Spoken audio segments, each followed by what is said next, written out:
नमस्कार, मैं अंकित राजपूत। आज का ये जो युग चल रहा है, ये कलयुग नहीं, ये बुलडोजर युग है।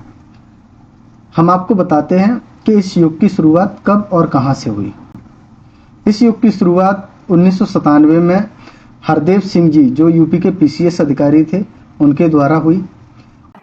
हरदेव सिंह जी को यूपी का बुलडोजर बाबा कहा गया। 1997 में यूपी में भारतीय जनता पार्टी की सरकार थी और श्री कल्याण सिंह जी जो बीजेपी से मुख्यमंत्री थे यूपी के। हरदेव सिंह जी ने प्रयागराज, वाराणसी से लेकर गाजियाबाद तक बहुत सारे निर्माणों को ध्वस्त किया।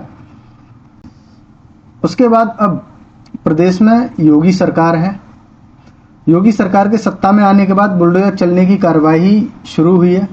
यह कार्यवाही मुख्य रूप से लखनऊ, प्रयागराज और वाराणसी जैसे शहरों में ज़्यादा देखने को मिली है।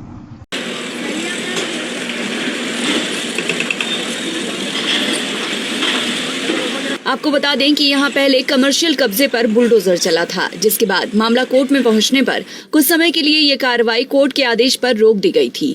लेकिन अब फिर से करीब 90 दिन के बाद एक बार फिर बुलडोजर का एक्शन शुरू हो गया है। यहाँ रहने वाले को जब सुप्रीम कोर्ट से भी राहत नहीं मिली तो एक बार फिर लखनऊ विकास प्राधिकरण की टीम पुलिस फोर्स के साथ बुलडोजर लेकर पहुंची और अवैध निर्माणों को ध्वस्त करने में जुट गई है।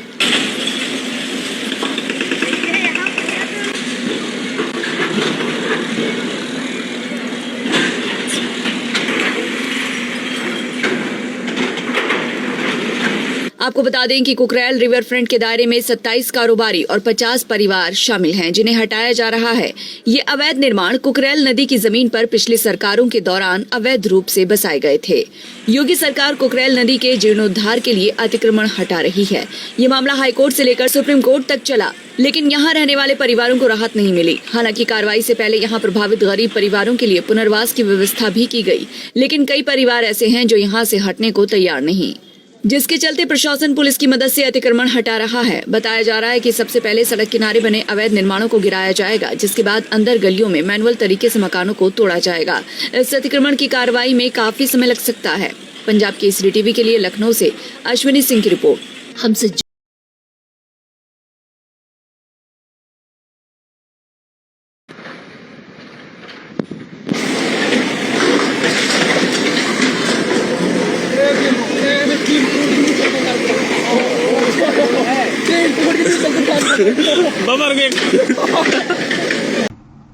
फिर उत्तर प्रदेश के बाद मध्य प्रदेश, दिल्ली और हरियाणा जैसे राज्यों में भी बुलडोजर की कार्रवाई देखने को मिली है।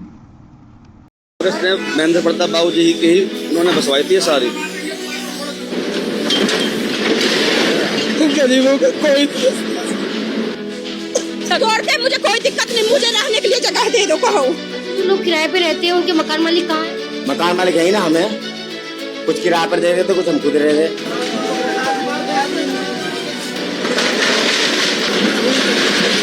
अपनी गायों से गुजर कर रहे, एक लड़की बराबर कहाँ लेके जावा, कम से कम 8 दिन का तो टाइम दे देते। किशन पाल गुजर हो गए, अब रखा हो गया। फिर गोल के पास मदद लेने के लिए गए थे, इन लोगों ने हमें कोई हेल्प नहीं करी। 15 दिन का टाइम दिया था, अब कोई टाइम नहीं मिला, हमें ऑन द स्पॉट किया है। हाँ, झुग्गी झोपड़ी डाली थी, या तो जब तोड़ देते हमें भगा देते। 5 साल किराएदार रह लेता मकान में, वो खाली नहीं कर सकता है, तो हमें तो 50 साल हो गई, हमको जगह दे जाए। पीछे वाली सारी कंपनी अवैध है, आगे जो जितने भी होटल बन रहे हैं वो सारे अवैध हैं। अजय आर्या, शिवम ढाबा, दास चिकन कॉर्नर तक सारे अवैध हैं। मैडम उनकी ईंट निकाल के दिखा दो ना एक। और बिजली कनेक्शन देने से कोई प्रमाणिकता नहीं मिल जाती कि भाई आप इसका पर करीब 10 जेसीबी मशीन यहाँ पर लगी है। स्पेशली आप देख सकते हैं उन घरों को तोड़ा जा रहा है अब जो सुबह रह गए थे। एक बार सुबह ये बहुत ड्राइव चली थी फोर्सफुली, सुबह 6 बजे ये शुरू हुई थी ड्राइव। उसके बाद 150 ऐसे घर थे जिन्होंने हाई कोर्ट में इसके रिगार्डिंग केस पाया हुआ था, डेमोलिशन ड्राइव के रिगार्डिंग, लेकिन प्रशासन इस केस में जीत गया है। इन लोगों की यहाँ पर हार हुई है। उसके बाद से यहाँ पर फिर से अब ये ड्राइव दोबारा शुरू हुई है। 3 बजे अराउंड 3 बजे ये ड्राइव दोबारा शुरू हुई थी, जो अभी भी कंटिन्यू यहाँ पर जारी है, क्योंकि ये 150 घर हम कह रहे हैं जो ये दिखाई दे रहे हैं आपको स्क्रीन पर, जहाँ पर अब पूरा। लेकिन यूपी में इसका जो उपयोग है बहुत ज़्यादा चर्चा में रहा है। हम आपको बताएंगे कि बुलडोजर कार्यवाही से हमारे भारत को कितना नुकसान हुआ है और ऑपरेशन सिंदूर से हमने पाकिस्तान का कितना नुकसान किया है। 2019 से लेके अब तक 7 से 7.5 लाख लोगों को हमने घर से बेघर किया है। कुल घरों की बात करें तो लगभग 1.5 से 2 लाख घरों को ध्वस्त किया हुआ है। प्रत्यक्ष नुकसान की बात करें जैसे घर, दुकान, इनका मूल्यांकन किया जाना लगभग मुश्किल है, लेकिन फिर भी एक लगभग में हम आंकड़ा लगा सकते हैं कि 1000 से 1500 करोड़ तक की जो संपत्ति है वो क्षतिग्रस्त की गई है। वहीं ऑपरेशन सिंदूर में पाकिस्तान से प्रभावित लोगों की संख्या 60 से 70 बताई जा रही है और कुल संपत्ति की अगर भारतीय मुद्रा में बात करें तो 12 से 18 करोड़ का हमने पाकिस्तान का नुकसान किया हुआ है।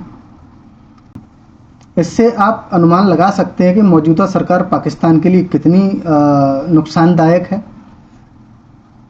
इसलिए मेरी मौजूदा सरकार से रिक्वेस्ट है कि